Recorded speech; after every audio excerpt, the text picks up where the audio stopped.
With 12 affirmative votes, the House Committee on Suffrage and Electoral Reforms approved proposals to postpone the December 2022 barangay and Sangguniang kabataan elections by 1 year. The panel set a 3-year term for the officials who will be elected in December 2023. The last barangay and SK elections were held in 2018. If the polls were pushed back to 2023, incumbent village officials would have been in office for 5 years. Despite the committee approval, Commission on Elections Chairman George Garcia says preparations for the upcoming polls will continue until the new election schedule becomes a law. Amin naman pong timetable, ang cut-off namin is the end of August. Kasi nga ayaw po namin pumasok ng bandang September na kung saan talagang no choice kami but to print the ballot. So tuloy-tuloy yung bilis na ginagawa namin sa preparation. So far, the COMELEC has spent only 800,000 pesos of its 8.5 billion peso budget for the barangay and SK elections. Garcia assures funds won't be wasted as election supplies could still be used in the next polls.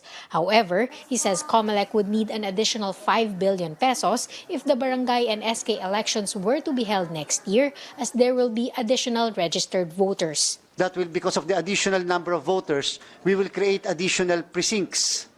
And because of the additional precincts, we'll be hiring additional poll workers. We'll be needing additional forms, additional materials.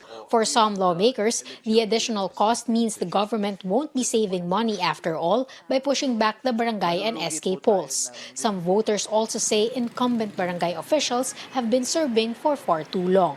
Hindi ako pabor. Hindi ako pabor. Hindi po. Hindi ako pabor. Kailangan nang ituloy dahil sobrang tagal na eh.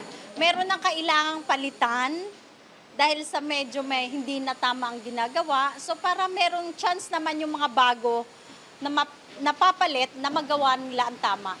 But a House leader says the postponement would mean funds can be realigned to more important government projects.